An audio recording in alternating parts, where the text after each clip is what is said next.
Hello friends, welcome back to video series of artificial intelligence. My name is Mukesh Varapatre. Today we are going to discuss natural language processing in artificial intelligence. It's a very important topic of artificial intelligence where we are going to discuss natural language processing, how the natural language is processed in artificial intelligence. So let's start. आज के video lecture में हम discuss करने वाले हैं natural language processing.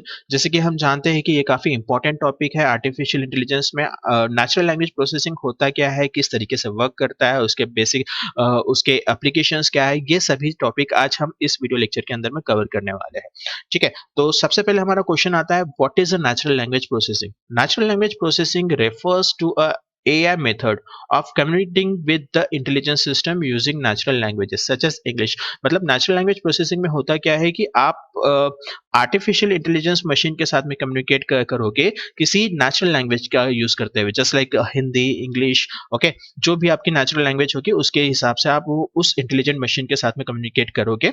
So this is nothing about the AI method. एक artificial intelligence की एक मेथड है जो कि आपकी नेचुरल लैंग्वेज को प्रोसेस करेगा और उसके अकॉर्डिंग वो नेचुरल लैंग्वेज जनरेट करके आपके साथ में बात भी करेगा। So that is nothing about the natural language. The processing of natural language is required when you want an intelligent system like robot to perform as per your instructions, when you want to hear a decisions from the dialogue based clinical expert system.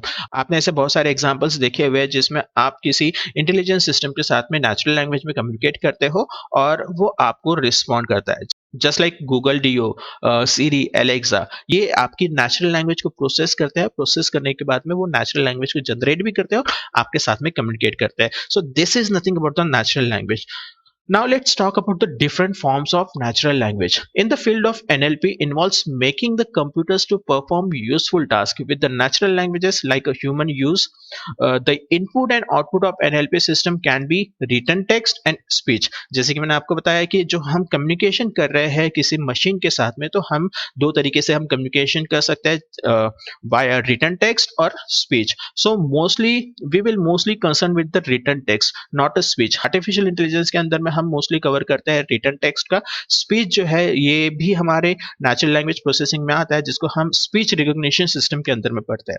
Okay, the process of written text we need lexical analysis, syntactical analysis, semantic analysis, knowledge about the language, discourse informations and real word informations. ये सारी चीजें हमें natural language को process करने के लिए जरूरी होती है। मतलब कोई भी चीजों में अगर मैं नेचुरल लैंग्वेज में कोई सेंटेंस लिखता हूं तो वो सेंटेंस किस तरीके से प्रोसेस होगा, मतलब उसका लेक्सिकल एनालिसिस क्या होगा, उसका सिंटैक्टिकल और सिमेंटिकल एनालिसिस क्या होगा, डिस्कोर्स इंफॉर्मेशंस क्या होती है, रियल वर्ड नॉलेज क्या होता है उस सेंटेंस के लिए। तो ये सारी चीजें आपके नेचुरल लैंग्वेज में प्रोसेस की जाती है in in artificial intelligence system. Okay, तो ये lexical analysis, syntactical analysis, semantic analysis, discourse analysis क्या होता है, रियल वर्ड नॉलेज क्या होता है, ये चीजें हम सामने में कवर करने वाले हैं। So now let's discuss the what are the different components of NLP. There are basically two components of NLP. First one is natural language understanding and second one is natural language generation. So basically there are two components of NLP. First one is natural language understanding and second one is natural language generations. So these are the very important components and you have to understand what is the meaning of understanding and generations. Natural language understanding मतलब क्या करोगे, आपके पास में जो natural language आप machine को provide करोगे, वो मशीन क्या करेगा, उस नेचुरल लैंग्वेज को अंडरस्टैंड करेगा, उसके ऊपर में प्रोसेसिंग करेगा। प्रोसेसिंग करने के बाद में वो नेचुरल लैंग्वेज को जनरेट करने की कोशिश करेगा। तो एनएलपी को दो सेक्शंस में डिवाइड किया गया है। एक है नेचुरल लैंग्वेज अंडरस्टैंडिंग एंड दूसरा है नेचुरल लैंग्वेज जनरेशंस। चलो हम एक एक करके हम इसको डिस्कस कर लेते हैं। Natural language understanding.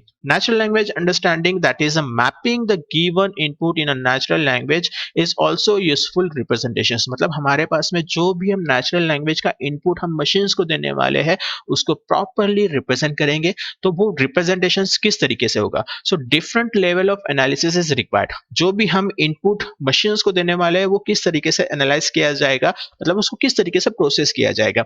सबसे पहले आएगा मॉर्फोलॉजिकल एनालिसिस, फिर उसके बाद में आएगा syntactical analysis, semantical analysis, discourse analysis. Morphological analysis मतलब वर्ड बाय वर्ड, मतलब जो स्टेटमेंट होगा उस स्टेटमेंट में जो वर्ड्स होंगे वो वर्ड्स का मीनिंग क्या होगा। सिंटैक्टिकल एनालिसिस मतलब वो प्रॉपर सिंटैक्स में है या नहीं है, या फिर उसके ग्रामर्स क्या हो गए, वो सभी चीज़ें यहाँ पे हम सिंटैक्टिकल एनालिसिस में चेक करेंगे। सिमेंटिक एनालिसिस में मतलब वो जो सेंटेंस है उसका मीनिंग क्या होगा, हम इसके ऊपर में प्रोसेस करेंगे। डिस्कोर्स एनालिसिस मतलब वो जो स्टेटमेंट है वो किस कॉन्टेक्स्ट में बोला गया है, उसकी भी इंफॉर्मेशंस होनी चाहिए। So these are the different different step in natural language understanding.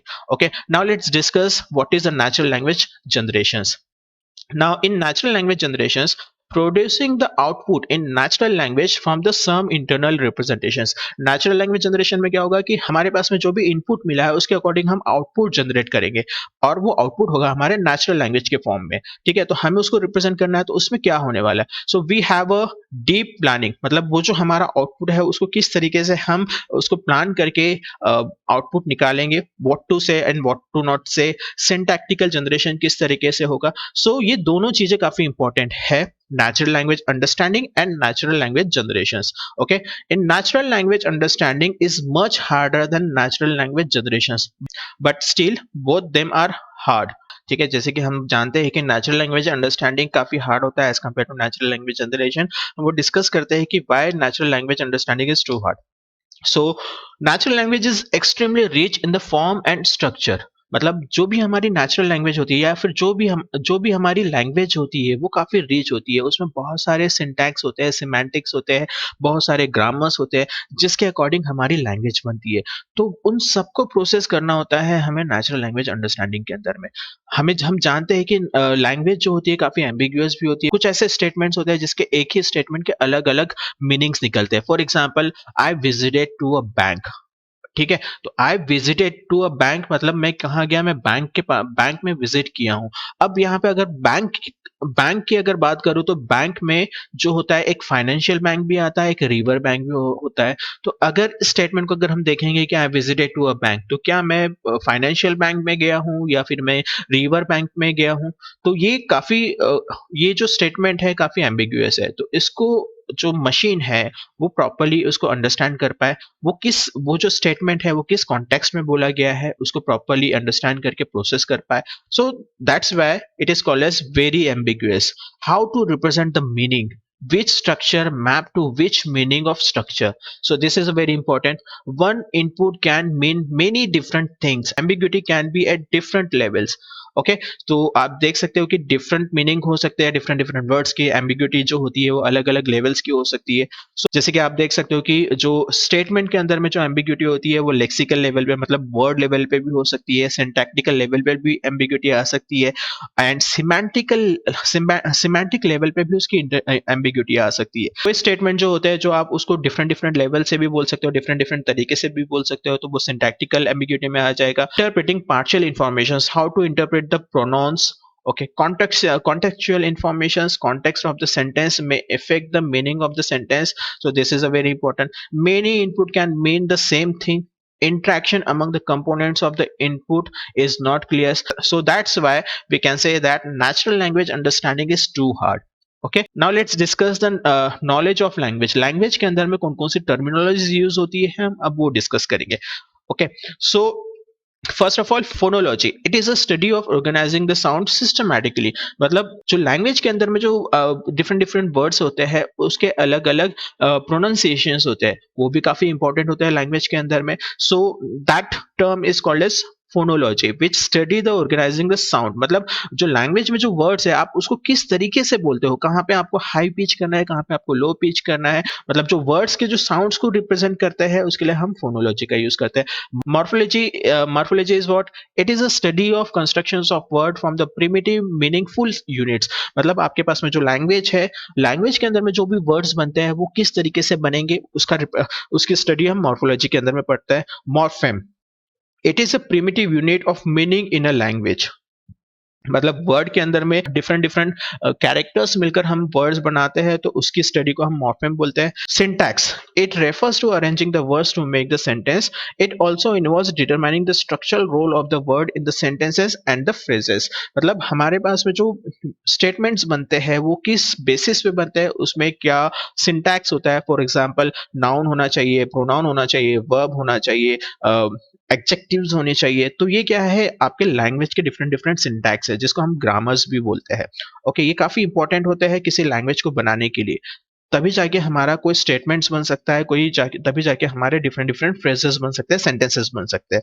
Okay, फिर उसके बाद में आता है हमारा सिमेंटिक्स। सिमेंटिक मतलब किसी लैंग्वेज के अंदर में कोई स्टेटमेंट्स का मीनिंग क्या होगा। So it is concern with the meaning of word and how to combine the words into a meaningful phrases and sentences. तो सिमेंटिक एनालिसिस मींस जो भी वर्ड्स का यूज करते हुए आप जो सेंटेंस बनाओगे वो मीनिंगफुल फ्रेजेस में किस तरीके से बनेगा और उसका डिफरेंट सेंटेंसेस कैसे बनेगा। ओके, उसके बाद में आता है हमारा pragmatic analysis. It deals with the using and understanding the sentences in the different situations and how the interpretations of sentences affected. मतलब कोई अगर हमने कोई सेंटेंस बना के रखा हुआ है तो वो अलग अलग सिचुएशंस में वो किस तरीके से वो इंटरप्रेट होगा, मतलब वो जो फ्रेज होगा, जो सेंटेंस होगा, वो अलग अलग सिचुएशंस में उसका यूज क्या हो सकता है।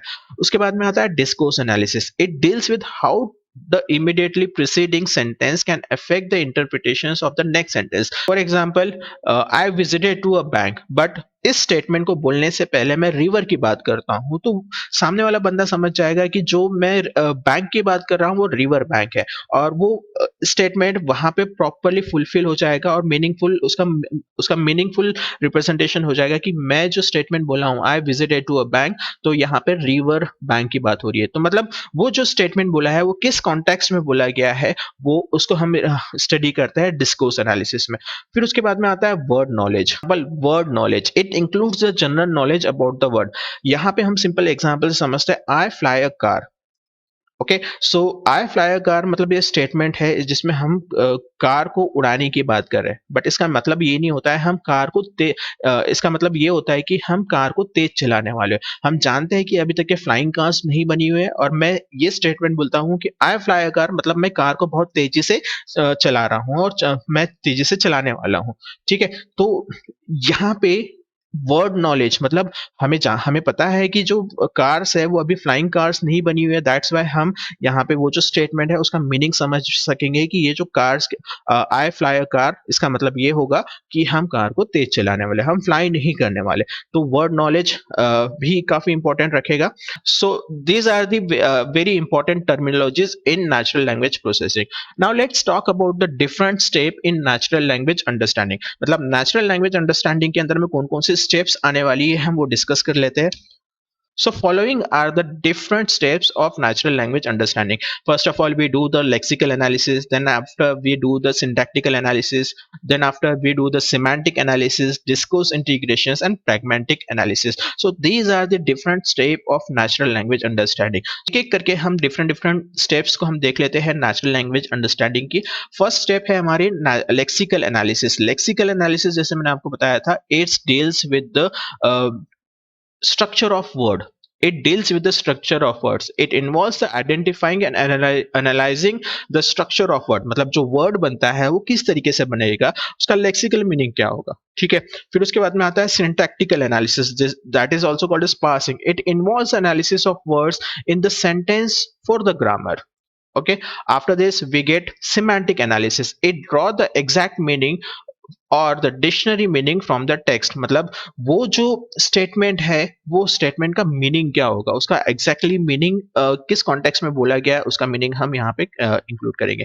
Discourse analysis, the meaning of any sentence depend upon the meaning of the sentence just before it. मतलब जो भी सेंटेंस है वो सेंटेंस किस कॉन्टेक्स्ट में बोला गया है, that will be called as discord integration और discord analysis. pragmatic analysis, during this what was said is reinterpreted on what it actually meant। मतलब हम जो सेंटेंस बोलने वाले हैं उसका मतलब क्या होगा और उसका एक्चुअल में मीनिंग क्या है। ठीक है, तो that is the different step of natural language understanding. Similarly we have a different step in natural language generations also. So let's talk about the natural language generations steps. First one is utterance planning. That means meaning of representations for the sentences। मतलब जब भी हम natural language को generate करना चाहेंगे तो हम क्या करेंगे, हमारे पास में जो भी आउटपुट आने वाला होगा उसको प्रॉपरली हम किस तरीके से रिप्रेजेंट कर सकते हैं। दैट मीन्स सेंटेंस को रिप्रेजेंटेशन किस तरीके से किया जा सकता है, जिसको हम बोलेंगे अटोनस प्लानिंग।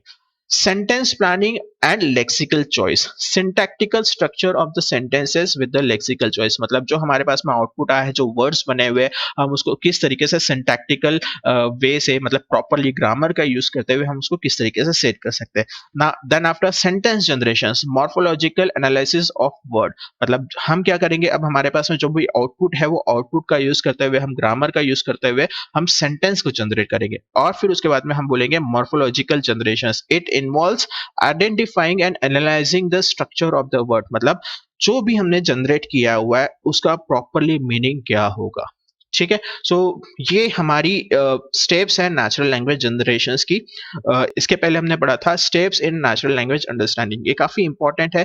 यूनिवर्सिटी एग्जामिनेशंस के अंदर में काफी बार पूछा जाता है कि what are the steps in natural language processing, so we have to write steps for natural language understanding and natural language generations.